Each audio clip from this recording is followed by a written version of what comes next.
don't know that these are accurate mile markers here, to be honest.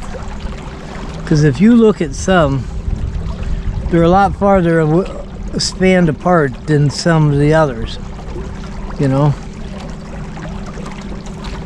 So there should be, the next 54 should be, I think, on the right side.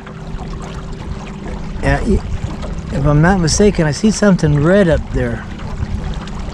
Right in front of us, see it? By those buoys. What does that look like? Does that look like one of those numbers?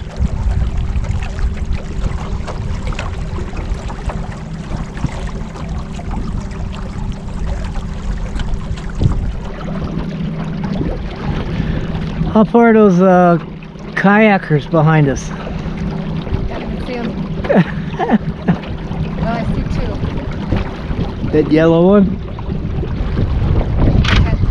Feel the wind? They're so far behind. We're gonna go on this side ASAP. Feel which way the wind's blowing us?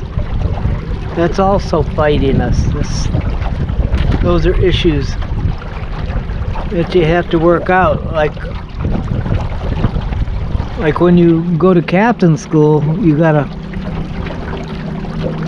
you're fighting the wind, you're fighting the current, and you're heading a certain direction. You understand? And it gives you all the information. You got a 13-mile-an-hour wind going at such and such.